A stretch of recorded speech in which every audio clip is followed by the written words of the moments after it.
Some moments change everything: a missed flight, a booking mistake, or a stranger's smile that lingers a little too long. I never believed in fate until the night I ended up sharing a hotel room with someone who would completely turn my world upside down. My name is Adrian, and this is the story of how a business trip to Chicago became the weekend that changed my life forever. The fluorescent lights of O'Hare Airport buzzed above me as I stared at the departure board in disbelief. Cancelled. That single word blinked next to my flight number, and with it, my carefully planned schedule fell apart.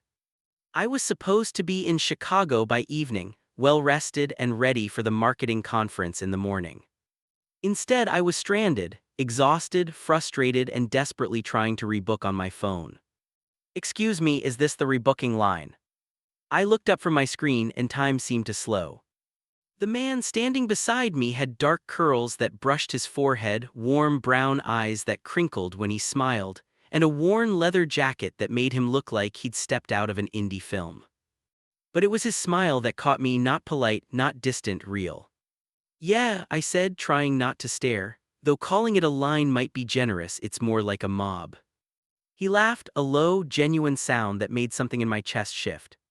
"I'm Ethan," he said. "Let me guess, Chicago for the Midwest Marketing Summit." I blinked. "You too?" "Yeah, my agency's presenting on Saturday. What about you?" "Just attending, first year at Morrison and Associates." Standing next to him, I suddenly felt overly polished. My crisp shirt and pressed slacks looked stiff next to his effortless style. Yet somehow, I found myself wanting to keep talking.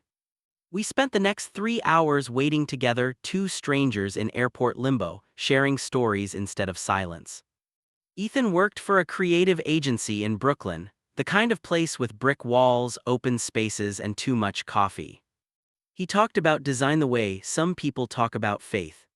His words painted pictures in the air, and before I realized it, I was opening up too, about my job, my doubts, and a relationship that had quietly faded away. He listened without judgment, then said softly, "Maybe you're just waiting for permission to be who you really are." That line hit deeper than I expected. By the time we finally boarded our delayed flight, it felt like I'd known him for years. We exchanged numbers and promised to meet up during the conference.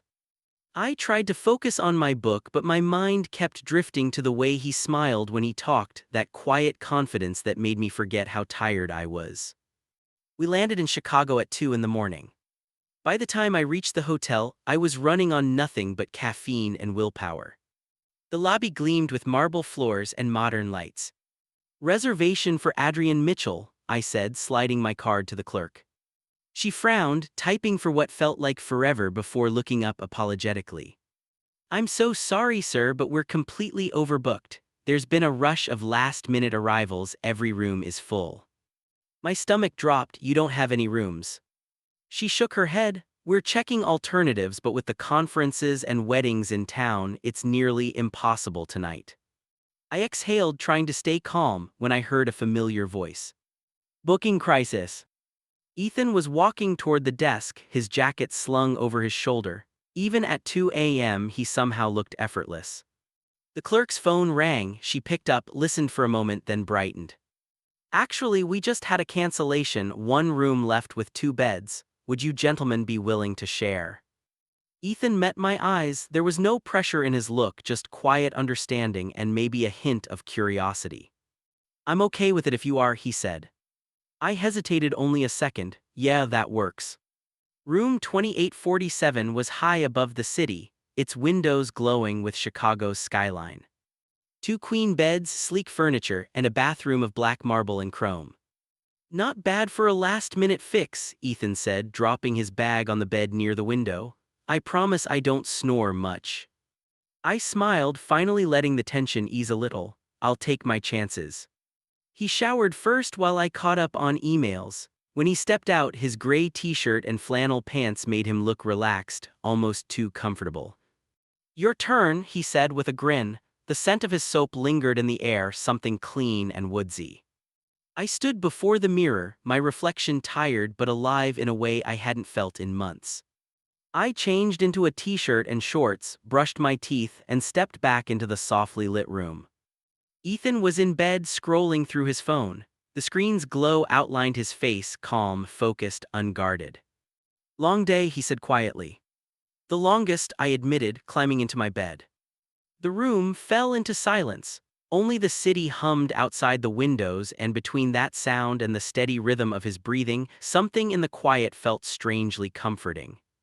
Two strangers, one room, and a night neither of us would ever forget. "Adrian." His voice was soft in the darkness. "Yes." "Thanks for not thinking I was a serial killer for agreeing to share this room." I smiled into my pillow, the night's still young. He chuckled quietly. "Fair point, good night, roommate." "Good night, Ethan." I closed my eyes, certain I wouldn't sleep, but exhaustion pulled me under, and my last thought was of warm brown eyes and a smile that somehow felt like home. When I woke, sunlight streamed through the windows and the smell of coffee filled the room. For a moment, I couldn't remember where I was until I saw the second bed neatly made and heard the shower running. I checked my phone, 7:30 a.m. I'd slept straight through my alarm. It was the most peaceful rest I'd had in months. Moments later, Ethan emerged from the bathroom, steam curling behind him. He was already dressed casually, sleeves rolled and hair still damp. "Morning," he said with a grin. "Hope you don't mind I made coffee. It's terrible, but it's caffeine." I smiled, rubbing sleep from my eyes. "You're a lifesaver." The energy between us was light and easy, yet beneath it was something quieter, an unspoken awareness that neither of us quite knew how to name. I got ready quickly, pulling on my blazer and straightening my tie while Ethan stood by the window looking out at the city below. "Ready to face the corporate world?" he asked.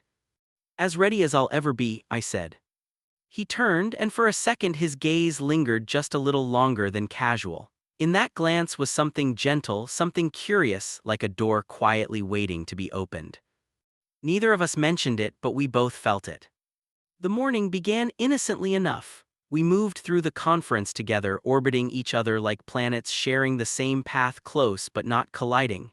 Chicago had its own plans, though, and by the end of the day, the distance between us would start to fade. The Midwest Marketing Summit was exactly what you'd expect: long keynotes, endless slides, and too many cups of mediocre coffee. Normally, I thrived in these settings, but today I couldn't focus. Ethan was everywhere, his laugh in the crowd, his voice across the room, the spark in his eyes whenever our paths crossed. During the mid-morning break, we grabbed coffee together, joking about the endless stream of corporate jargon. "I think that last speaker said the word paradigm at least 20 times, Ethan said, stirring sugar into his cup. "Only 20, that's impressive restraint," I replied. He laughed. "Marketing, supposed to tell stories, connect with people. Half these talks sound like they were written by robots for other robots." I grinned. "So why do you still show up?" "Because sometimes you find real people hiding between the slides," he said, looking at me over the rim of his cup. The way he said it made my pulse skip. "What made you get into marketing?" he asked. The question caught me off guard. Honestly, stability, good salary, clear path, all the responsible reasons. "But is it what you love?" I hesitated. "I used to think so, lately I'm not sure." He nodded, understanding in his eyes. "I get that. I left corporate after 3 years. Everyone thought I was crazy, but I needed space to breathe. Sometimes the safe choice is the one that slowly closes the walls around you." Before I could reply, an announcement called everyone back to the next session. "Save me a seat at lunch?" he asked. "Definitely." The lunch buffet was crowded, but we found a quiet table near the windows overlooking Michigan Avenue. The conversation flowed easily, natural, and unforced. Ethan told me about growing up in Portland with two moms who ran a bookstore, how he'd always been encouraged to be exactly who he was. I shared my own story about Connecticut suburbs, about polite distance, about chasing approval instead of purpose. "You use words like appropriate and suitable," he said gently, "like you're describing a business plan, not a life." "Maybe that's what it's been," I admitted softly. "I think I've been so focused on doing everything right that I forgot to ask what I actually want." "So what do you want, Adrian?" The question hung between us. I didn't have a full answer, just the feeling that maybe it was sitting across the table, smiling at me. Before I could say more, a woman in a burgundy suit approached, greeting Ethan warmly. They talked about a project they'd worked on years ago, and I watched him switch into his professional charm like flipping a light. But when his eyes met mine again across the table, I saw it, the same quiet spark. The rest of the afternoon blurred. I sat through presentations but absorbed none of them. My thoughts kept drifting back to him, his words, his laugh, the easy way he made me feel seen. By 5 o'clock, the conference was winding down. I spotted Ethan near the registration desk, surrounded by a small group laughing at someone's story. And when he noticed me, his expression changed, subtle but unmistakable. His face lit up in a way that made my chest tighten. I knew in that instant that whatever this was between us, it wasn't finished yet. He caught my eye across the lobby, excused himself from the group, and walked over with that easy, familiar smile. "Hey roommate, survived day one." Barely, I laughed. "I need real food, something not served from a warming tray." "There's a deep dish place a few blocks away," he said. "Join me." I should have said no, I should have kept things professional, but instead I heard myself say, "I'd love that." The restaurant was crowded and alive, the smell of tomato sauce and baked dough mixing with the noise of laughter and conversation. We found a booth tucked into the corner. It felt private, cocooned, like the world outside had faded. Our knees brushed beneath the table, small, unintentional moments that seemed to say more than words. He raised his glass, "To surviving conferences." "And to unexpected roommates," I added. The clink of glasses was small but felt like a spark. The more we talked, the more the noise around us disappeared. The conversation drifted from work to life, then to the parts we usually kept hidden. He told me about a long relationship that ended when two dreams stopped aligning. I told him about trying too hard to love someone the right way, only to realize I'd never been honest about what I truly needed. He listened, really listened, his hand resting near mine on the table, close enough that I could feel the warmth. "I think I've been afraid," I said quietly, "afraid of wanting too much." Ethan's voice softened. "You don't have to be afraid of that, not with me." Outside, the city glowed gold and amber as the sun disappeared behind the skyline. We walked back in silence, the kind that feels full, not empty. Every small touch, a shoulder brushing, a shared glance, carried the weight of something beginning. In the elevator, the air between us shifted, not a word spoken but everything understood. Back in our room, the city lights spilled across the floor, painting everything in shades of silver and promise. He turned toward me, eyes searching. "Adrian," he said quietly, "come here." I stepped closer, his hand brushed mine, light, hesitant, and full of meaning. The world seemed to pause around that single moment. "Is this okay?" he asked. "Yes," I whispered. It wasn't about impulse. It was about recognition, two people who had spent too long pretending they didn't need to be seen. Later, as the night deepened, we sat near the window, talking about everything and nothing. The city hummed below us, but all I could hear was his quiet laugh. When morning came, sunlight crept across the sheets and I realized we'd fallen asleep side by side, fully dressed, still half tangled, comfortable in a way that surprised me. He stirred, voice low. "Morning." "Morning," I replied. "Any regrets?" he asked. I thought for a long moment. "No," I said, "none at all." His smile said the same. That day, I watched him speak at the conference, confident, passionate, unguarded. He talked about storytelling, about the courage to be authentic. But when his eyes met mine from the stage, I knew what he was really saying. That sometimes the bravest story you can tell is your own. And that night, as the city shimmered again outside our window, I understood something I'd been running from for years. That love doesn't always wait for the right moment. Sometimes it finds you when you finally stop hiding. When the crowd finally cleared, Ethan made his way toward me, loosening his tie. "So, honest opinion," he asked. "You were incredible," I said truthfully. "I mean it, Ethan, that was really special." He ducked his head, suddenly shy. "Thanks, it means a lot coming from you." "Why from me?"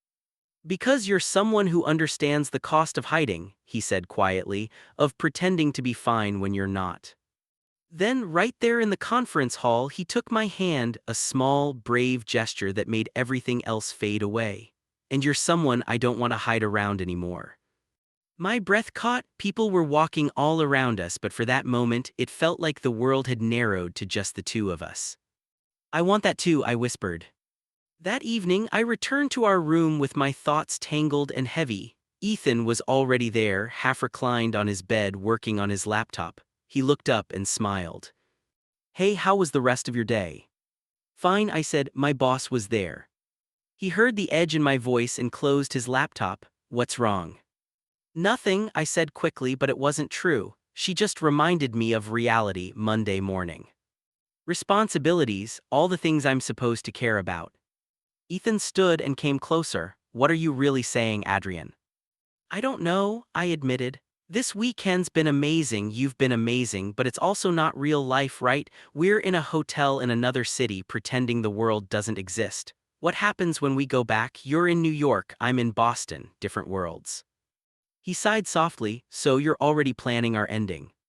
I'm trying to be realistic. No, he said gently, you're trying to be safe. He stopped a few feet away, his voice low but steady. You keep building walls before anyone even has the chance to hurt you. I get it, I used to do that too, but I thought we were past that.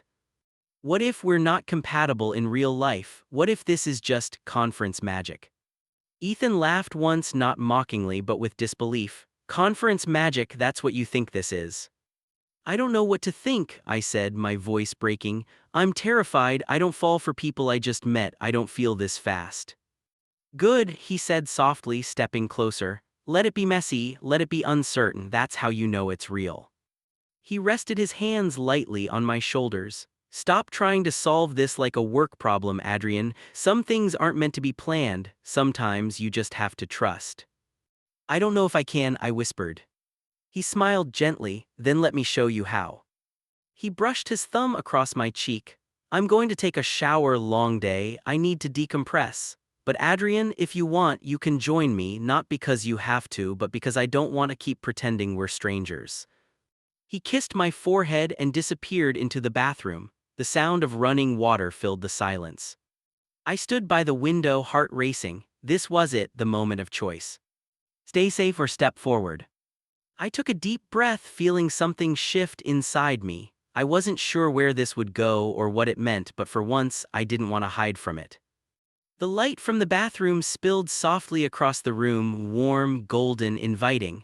I walked toward it, each step a quiet act of courage. When I reached the door, I paused and smiled. For the first time in years, I wasn't thinking about consequences or strategies. Just possibility.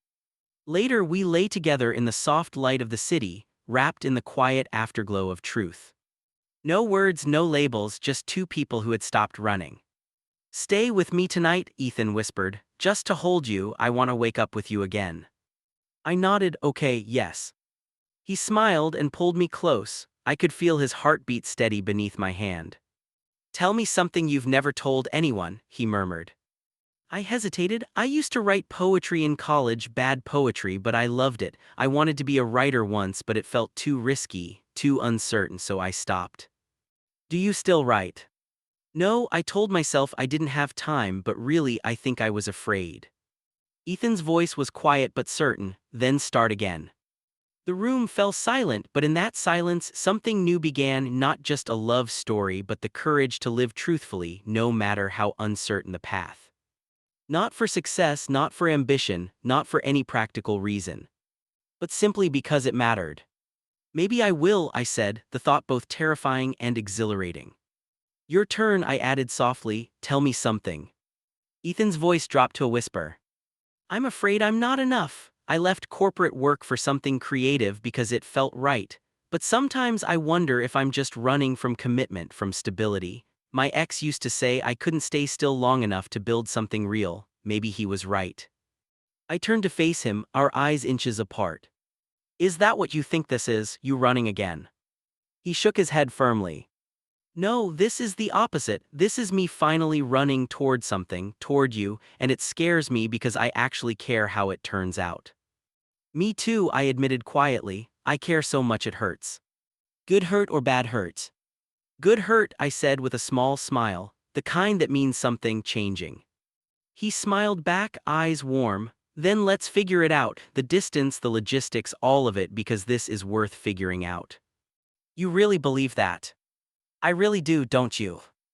I thought of the past 2 days, how Ethan had walked into my life and turned it upside down, how he'd made me question every wall I'd built around myself, how he'd shown me what it felt like to be truly seen. And for the first time in years, I felt alive. Yeah, I said, my voice steady and sure, I really do. Sunday morning. Sunlight streamed through the hotel windows as we woke wrapped around each other. The conference was over, reality waited, but instead of panic, I felt peace. So, Ethan said, propped on one elbow, looking at me with sleepy affection, Boston to New York, 3.5 hours on Amtrak, right? About that, I said. Extremely doable, he grinned. Weekends, video calls, middle ground meetups, there's a cute town in Connecticut right between us. I laughed. You've thought about this? I've thought about nothing else since 3 a.m. when you were snoring softly. I don't snore. You absolutely do, and it's adorable. He kissed my forehead, then grew serious. I know it's fast, I know it's impractical, but I want to try, really try with you. What if we're just caught up in the moment? I asked. Then we'll figure it out when we get there, he said gently, but I don't think that's what this is, do you? I searched his eyes, the same warm brown that had become home in just 3 days, and I knew. Messy, scary, real. No, I whispered, it's not just a moment. So he said, smiling softly, we try. We try. We took the same flight back to New York, sitting together this time. As the plane lifted over Lake Michigan, Ethan reached for my hand. What are you thinking? He asked. That I came here for a marketing conference, I said, and left with something so much more valuable. Better networking, he teased. Something like that, I smiled. I think maybe the universe knew what it was doing, maybe things had to fall apart so something better could fall into place. Ethan's smile was soft. I came here looking for success and instead I found you. That's incredibly cheesy, I said, laughing through tears. I'm creative, he shrugged. We specialize in cheesy. Months passed. Cold platforms, weekend trains, late-night video calls. Messy, imperfect, perfect. Then one day in New Haven Station, I saw him through the train window, that same smile lighting up the crowd. He ran toward me, dropped his bag, and kissed me like it was the first day all over again. Hey roommate, he said with a grin, our old joke. Hey yourself. He laced his fingers through mine. So I have news. Good or bad? Depends, my agency's opening a Boston office, they want me to lead it. I told them I needed to talk to my boyfriend first. My heart stopped. What did you say? I said I'd move only if you're ready. Boyfriend, I repeated, smiling. I love that word. Ethan laughed. So should I move? Are you kidding? I said. Move to Boston, move in with me, let's stop doing this halfway. His eyes softened. You mean it? I've never meant anything more. He kissed me right there on the platform. People stared, neither of us cared. Moving day. Boxes everywhere, my minimalism clashing beautifully with his chaos. It looked like us. He caught me smiling at him, having second thoughts. Not even one. He pulled me close. Good, because you're stuck with me now. I can live with that, I said. That night, as the city hummed outside, we lay in the quiet comfort of something real. Hey Adrian, Ethan whispered. Yes. Thank you for that moment back at the hotel when you stopped hiding. I smiled, tracing his hand with mine. Thank you for showing me how. He laughed softly. We were roommates in a hotel. And now, I said, my heart full, we're roommates in life. He smiled in the dark. For how long? Forever, I whispered. And for the first time, forever didn't sound scary. It sounded like home.